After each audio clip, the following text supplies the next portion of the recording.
Here, I have a question for you. Can you separate the art from the artist?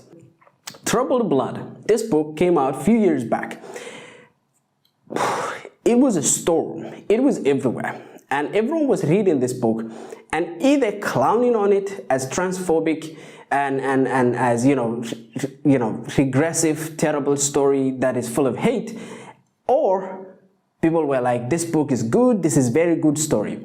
In general, this book is highly critically acclaimed, all right?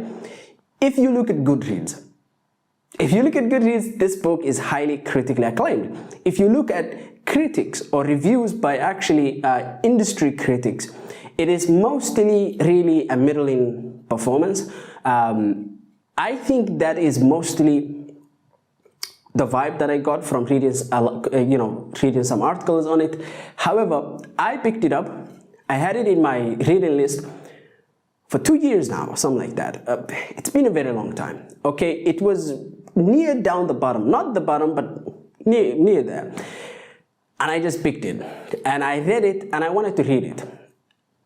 The synopsis was intriguing enough for me to really give it a shot. Okay. However, I have to admit, this story was cliched, it was boring, and I couldn't go past the 5th chapter. I simply had to just drop out of the story. I DNF'd it. I could not finish it for the love of God.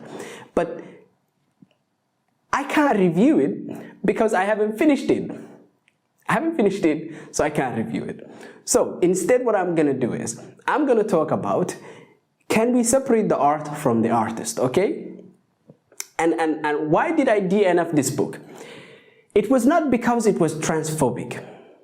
I'm gonna say the following, right? I actually love the writing of J.K. Rowling, specifically in several areas, right?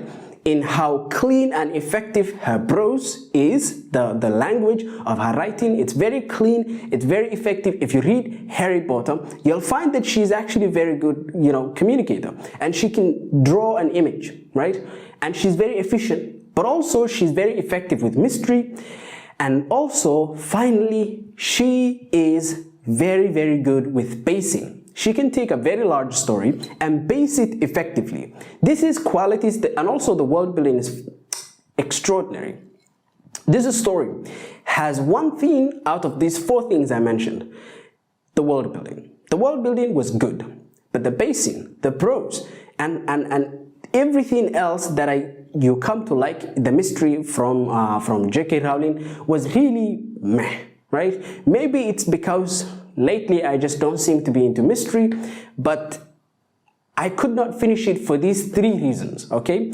Because if I'm gonna read a J.K. Rowling book and I'm going to overlook who she is, I need the stuff, okay? I need the stuff. I need clean prose, clean pacing, clean world building, etc, etc. I need the things that she's typically good at and good mystery.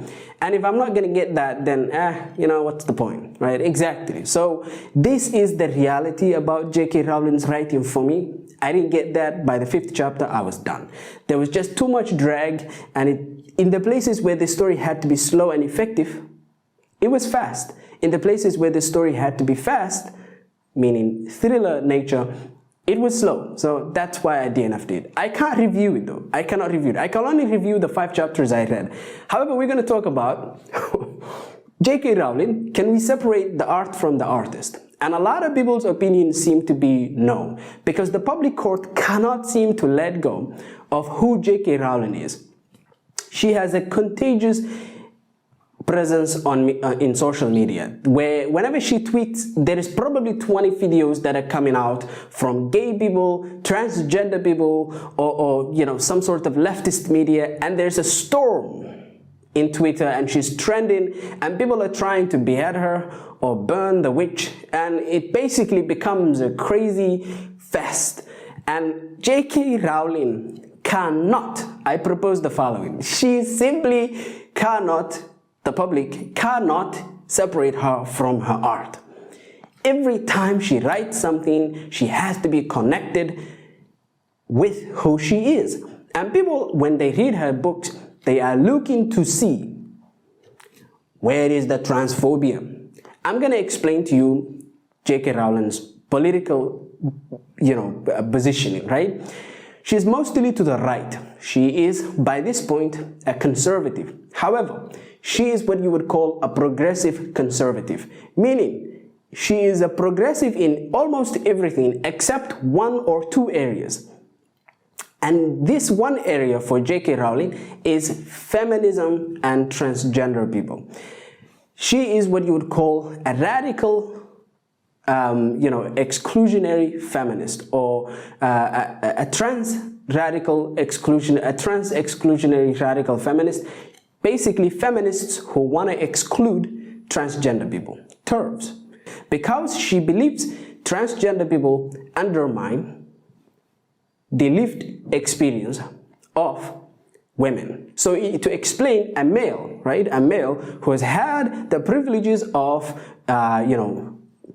the patriarchy his entire life, transitions to become she, right, to become a woman, right, not a female, but a woman. And in that context, she doesn't like that. J.K. Rowling doesn't like that. She wants female, woman, male, man. She likes patriarchy versus matriarchy. She likes male versus female. She wants male to be man and female to be woman.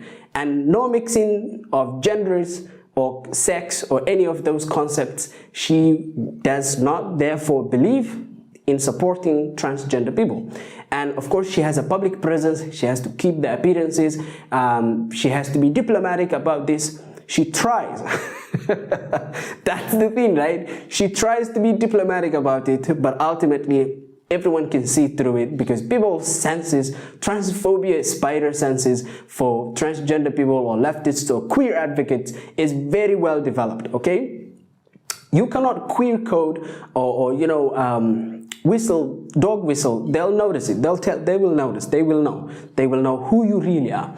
But I'll read you some reviews. So the synopsis for Troubled Blood is actually quite intriguing. Private detective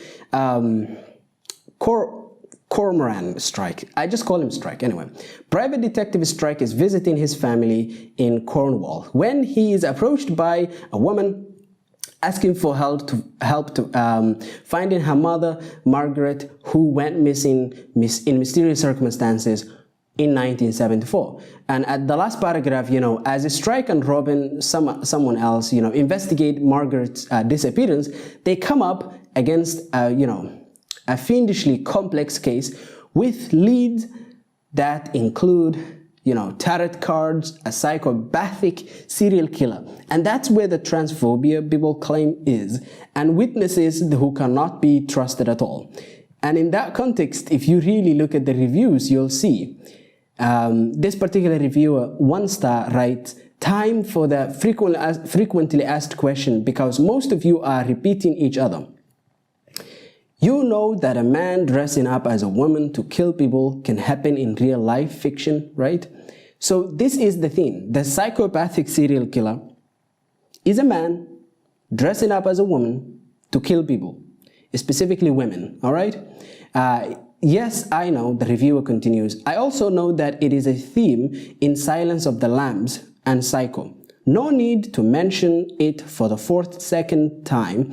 The man dressing up as a woman isn't the main point. It's the fact that Rowling is abusing her enormous platform to share unkind and hateful opinions about the trans community. Her incorrect comments do nothing except further the abuse of trans people.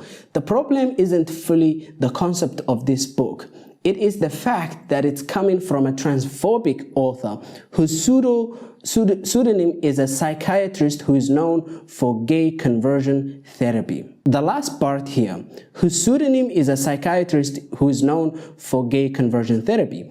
If you want me to explain it, basically that's who the pseudonym, not J.K. Rowling, but the other name that she uses, was a guy who basically forced people into conversion therapy. Gay people. Exactly. So people don't like that, They really, really abhor that. Another person writes, in my review of Lethal White, I described the 650-page previous entry in this series in part as, quote, I do mean long, clocking in at almost a full third longer than the first 3 books in the series. Is it too long? Perhaps. There were a few places that I felt dragged a bit despite the, generally solid pacing of the story. So now J.K. Rowling offers up a 944-page story. You know how I know this is a bloated, overlong mystery novel that badly needed an editor? Because you can't name another mystery novel that's 944 pages. That's what I meant, man. I told you, bro.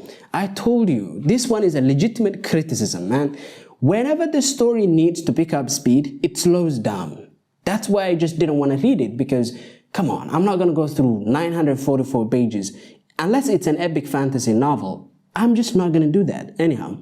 But I would probably have suffered through a too long mystery were it not for the primary problem with this novel. J.K. Rowling could have written any characters into existence to fill these pages, but she made a deliberate choice to unnecessarily wedge her anti-trans views into this tale, apparently no longer content to simply air her ill-informed views everywhere else. J.K. Rowling decided to weave her false and dangerous anti-trans tropes into her novel. Why J.K. Rowling has chosen this path defies my understanding, as her Harry Potter series teaches nothing so much as the importance of love and tolerance, and she is free to write whatever she wants, but I am free to... Oh, there's a plane going over. I am free to make this book the first she has written that I will not purchase. I'm free to make this book the first she has written that I will not read, because I will not support the fears and lies she seems hell-bent on pushing. Trans women are women. All right, damn. Many people, if you go up to them, right, and you ask them the question, should we separate the art from the artist? They will argue, yes. We should judge every piece of art, and I think most people, now don't quote me on this, right? But in my opinion, and many of my own friends, basically say, yes, we should separate the art from the artist. And in that context, when you look at this, J.K. Rowling is one author that I think people simply will not separate from her own art. The public court seems hell-bent, right, on latching her to her own opinions in social media. Whether you agree with the definitions or not, she is not fond of trans people. It doesn't take a genius to point this out, okay? It's not a new discovery. It's very obvious. Exactly. And so what do you think? Should J.K. Rowling, or basically, should we separate art from the artist? And in general, should we separate J.K. Rowling from her art? And if you read Harry Potter, should you read it as it is, or should you read it with J.K. Rowling in mind? I think many people today just read it with J.K. Rowling in mind. Yeah, and that's where it has become. I would love to hear your opinion. Have a nice day. Bye.